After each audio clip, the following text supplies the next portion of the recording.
a key putt that has a lot of influence on your score and also has a lot of influence on the quality of your putting stroke, meaning your ability to hit a putt up a target line, is your 3 and 4 footers.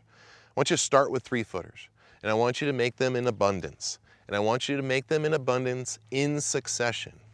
Set a goal. If it's 10 putts in a row, 20 putts in a row, you know, you beginners, in type 1, type 2 golfers, if you were making 20 putts in a row, I'd be really proud of you if that was your goal. And I want the goal to be something where if you don't achieve it, you don't leave the putting green, you don't leave your practice green. You set a goal that you can accomplish.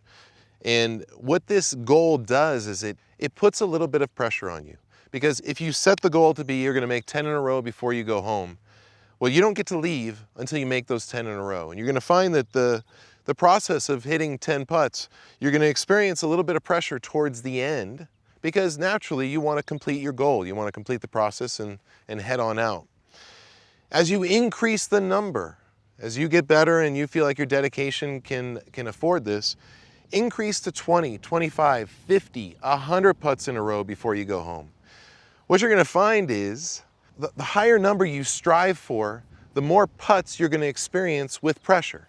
If I'm trying to make 100 in a row, which is what I do when I'm practicing, if I'm making 100 and I go 100 4-footers. Now here's the thing, if I'm not making 4-footers, if I'm really struggling, I'll move in and I'll make 100 3-footers. This is not about missing putts. This is about learning how to make putts. So if it's too difficult, if you've chosen too long of a distance, just move in until you can accomplish your goal. And then as you get better, you can start to move out and expand the distance that you're putting from. So 100 3-footers, what I tend to experience is right around 80. The last 20 putts, I got high pressure. The same kind of pressure that I feel in Q school or in tournaments, I'll feel on those last 20 putts. And so that's a way of recreating or simulating a pressure situation during your practice time. And that's gonna make your practice more effective and more purposeful. So now, I'm just gonna do 10 in a row here. And I wanna kind of give you a sense of what you should be trying to accomplish as you're doing it. At first, you're not only going to learn how to hit the putt up your target line, but you're also going to learn how to control your speed. So if you're going to 10, I want you to hit the first 4 or 5 putts with more pace than the last 4 or 5 putts, especially for you beginners. And what that's going to do is give you a chance to experience what it feels like to hit a putt with pace, but it's also in the first batch of putts. You know, if your goal is to get to 10, if you miss one between 1 and 5, it's not near as bad as missing one between 6 and 10 because you put more effort into it. So I'm going to hit these first 5 with a little more pace than I'm going to hit the last 5. And what you're doing is you're just trying to establish a target, you know, a goal for a quantity of putts that you're going to make, and then accomplish that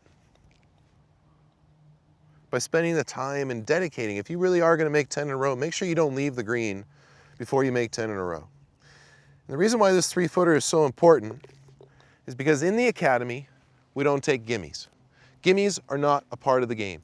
You only have 18 holes to play. Get the ball in the hole. Don't pick up putts. If somebody gives you a putt, say thank you, mark it, and hit it when it's your turn to play the putt.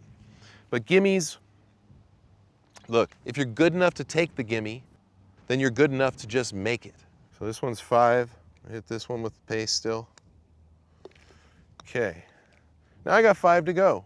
And even though this is to 10 and I'm used to going to 100, I tell you, I'm sure 7, 8, 9, and 10 are going to give me a little bit of pressure. Let me get 4 more balls out. That's 6. Now this is not something I necessarily want you doing before a round. I want you to do this when you're practicing. Before a round, I just want you to hit a few 3 and 4 footers, but don't set a target because your target for that day should be the golf that you're playing, not your practice time.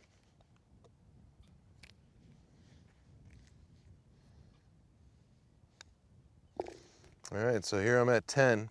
Now what I like to do on 10, because it's such an important putt, is to actually hit this one again with some pace. Because then I eliminate the variables and I accomplish my goal. Whatever your goal is, set a target and then accomplish that target before you leave the putting green.